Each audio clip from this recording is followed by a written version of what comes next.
Good morning, good night, good evening, my subscribers. And today we're bringing you Agincourt, the Tier 5 Premium British battleship. Now, the ship has, I don't know if to give this ship an honorable mention or a dishonorable mention for being a seal clubbing ship. It is one of the seal clubbing ships you can pick up. So, without the merits flag, 5% to credits, 55 to ship XP, 65 to commander XP, and then 100 with the clan. Nothing special. Armor-wise, 19mm bow with a 102mm icebreaker, 152 side plating. So if you can bounce shells, or they're lucky enough to hit on this belt armor right here, they won't pin your bow. Again, they'll probably just aim for the bow and go right through it. Belt armor 155 or 152, which goes along with a lot of the portion of the ship. So that's her belt armor. It's a long ways along her ship. And then she gets 19mm back end with the same kind of plating that she gets on the bow. So nothing special. You just see that her torpedo bulges are right there. They are 25mm. So that will help you some, but she has some issues. So survivability at 48,400, 40% torpedo reduction. This thing does not take torps well. I've used it in a couple batches other than the one I've showed you, and I've learned that she does not take torps well. It may look like a little, but I was nuked off the map in one map by a T-22, which I didn't think I would get deleted that fast. I thought I would survive his torps, but I got deleted. It wasn't a death strike. It's still, but I was caught off guard. So try not to take torps in it. So her main selling point are two things. I think that's what?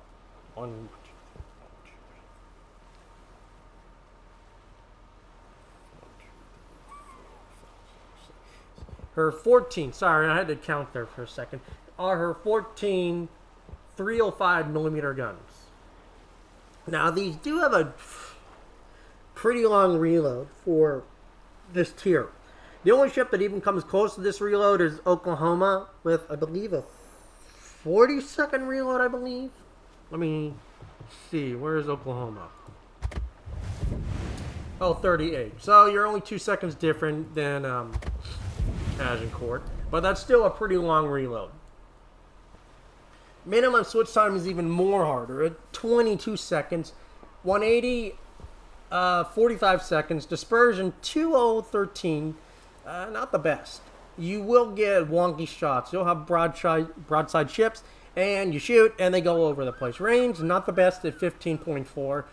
Secondary shells, or high explosives, sorry. We'll get to the secondaries, but high explosive shells 4,400. 31% of fire, which is really good. 76mm armor pen. Velocity 831 on the AP shells, and a max damage on the AP shells of 8,100. So the shells are actually decent, besides their huge floatiness. Now the secondaries are a big thing to mention in this ship. Now, she gets two variants. She gets 76mm guns, and then she gets the 152s. So, fully built into them, they have a 2.4 reload, 8-kilometer range without the flag, 1,100 max damage, 4% of fire, 13mm armor pen, and a velocity of 823. Doesn't look like a lot. Now, the big boys, the 152s, do 4-second reload, minimum range of 8 kilometers, 2,200 max damage, 12% of fire, 25mm armor pen, and 914 for the velocity. So, really decent. Now, the reason we're highlighting these secondaries is because for this tier, having 8-kilometer secondaries are unheard of. You don't get those kind of secondaries till Bismarck, really. So, this is a huge deal for Agincourt. She is a brawling ship. She is meant to get in close. I even fear this thing in my Julio. Any battleship caught in these secondary ranges they won't melt, but since most of the players of the tier probably don't have a 10-point captain, you'll just go right through them like butter, literally. Now, airstrike, only 3,400 max damage, 6 kilometer range. That's standard for tier 6. One thing you do notice about this ship, what's missing? AA. The ship has no AA at all. So if you run into tier 4 carriers, tier 6 carriers, you had a tier 6 with you, you get up tier to 8. I pray you don't get that. You're screwed. Against planes, you're screwed. Let's be honest. There's no A, you're going to be a sitting duck. They will farm you to death. Maneuverability at 22 knots, 670 turning circle, and a, rudder shift of 13.4. Not the best.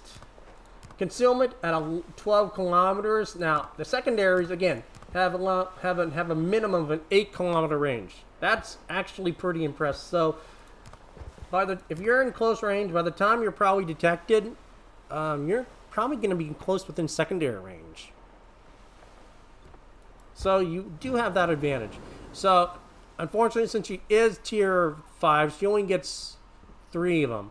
Now, obviously, you're going to run auxiliary armaments for the secondaries, damage control, and then you could run aiming systems, but I would honestly put secondary battery because this is a secondary ship. Now, you will get 4 charges of heal if you build into it. Concealment or camouflage, this is what she would normally look like. That's her alternative camo. Personally, I run this camo. I just like it with the green lightning bolt and everything. It's different, but it's a really nice camo. For the captain, though, you can take any kind of captain. Like, I have my audacious captain, which is 18 points put on this. So what I run is gunfeeder, emergency repair expert, brisk, adrenaline rush, close quarters combat, long range manual secondaries, and then the long range secondary main battery shells. So fully built into the secondaries. If I had 3 points, I would definitely go as survivability expert. Will be my next class 3, but that would be the build. Or you could take off survivability and put torpedo vigilance and demolition expert for torpedoes, which is also not a bad thing to do because I know she will get nuked if she has torpedoes. So having that will help. That would increase the torpedo reduction to 21%, which is decent. Against like Julia, which has 30, that's still pretty decent. Texas, 31. Oklahoma, 18. It does put it up a little bit higher and make it on par with other ships. So this is what I would honestly recommend if you are better at dodging torps than basics of survivability. That's just literally it. Now let's get into the replay and we'll show you how Agincourt does it for your Seal Clever ship. Hello and welcome to the Agincourt. Now we're divvied up with our friends Escrow, myself, and Thunderer. So Oklahoma, Agincourt, and Verbis Unitas. Both very strong battleships. Now, looking at what we're facing, nothing should be scaring us. It's literally like heaven on earth for these kind of battleships. Now, as I mentioned in Back to the Series number 1, with the Oklahoma, that Julio, Kamikaze, Murmansk, and Agincourt are some of the best seal clubbing ships in the game. You put really good captains on that ship, and you will do really good. But it also comes down to how good of a player you are. This one just shows how dirty the Agincourt is. Now, I was lucky enough to pick this ship up in Santa containers this last year. For free ones that I got for being a bounty. So, grateful for Wargaming for making me a bounty. And it was actually in the Agincourt that I actually got my own bounty medal. On this exact map. Again, you see that the secondaries are 8.7. That's pretty insane for this tier. You don't get those kind of secondaries till tier, 7.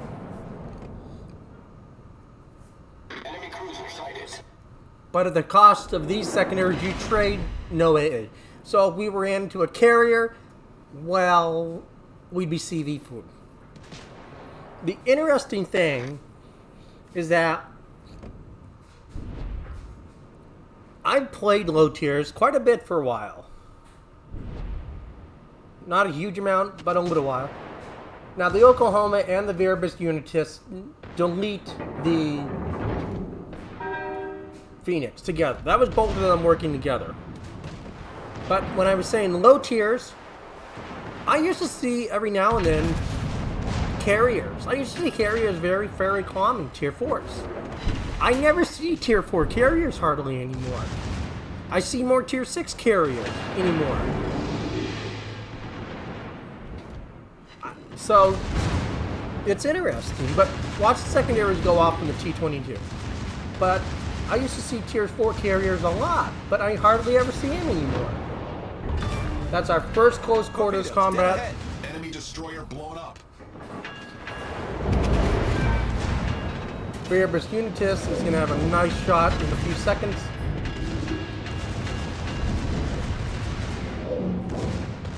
Now, the secondary is just going off on this La Argentina. I mean, even though it's a bot, it's still just wrecking him. Verbis Unitas just deletes the Svetlana. Our team is taking the lead. And our secondaries will kill this La Argentina. So that's number 2. Cruiser foundered. Again, yes, it's only been against bots.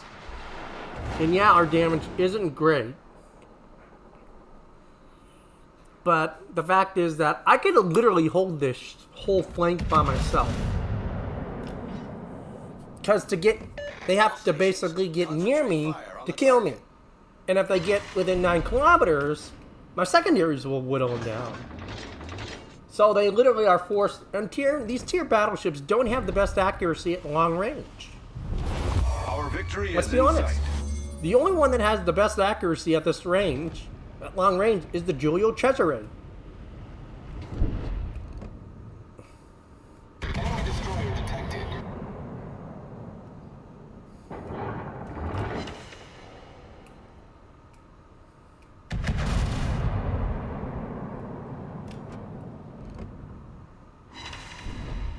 Yeah, that last salvo wasn't really aimed at that well. Secondaries on the Koenig. Now, these are both players. One fire on the Koenig, he DCPs. Now, Koenig is a great battleship. Don't get me wrong, that is a very great battleship. Very heavily armored, very strong. He DCPs one fire. Ship is on fire. That's the first amount of damage we've taken.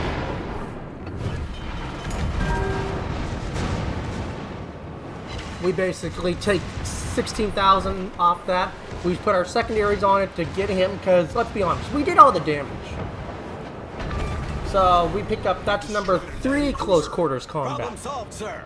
And now we just put our secondaries back on the Koenig, and we drive by him. He is literally helpless against us. The ship is on Yes, fire. if he angled into us, and he could Citadel us and kill us. And he missed the Omaha Storks. He is looking, the Koenig is looking at us. But that is 20,000 of his health off. We're not really like scared or worried.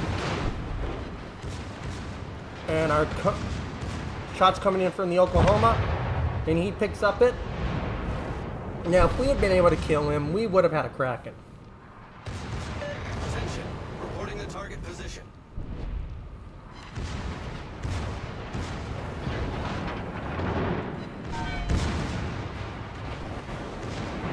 Now, this Hawk really pushes into us.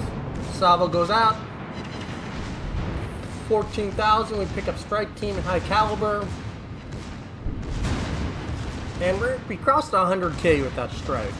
And our secondaries are just whittling them down. Just slowly but surely. He's basically dying to us. And the match is over in under 7 minutes. That's sad. That's a blowout. Torpedoes direct And front. that's GG. Like, it was easy. And even if it hadn't, I would have focused in New York next.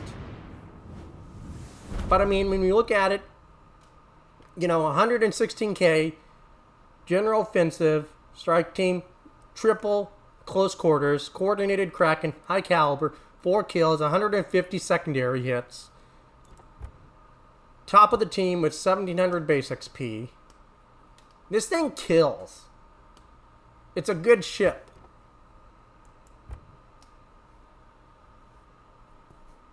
And it deserves to be playing in the top, well, 5 to 4.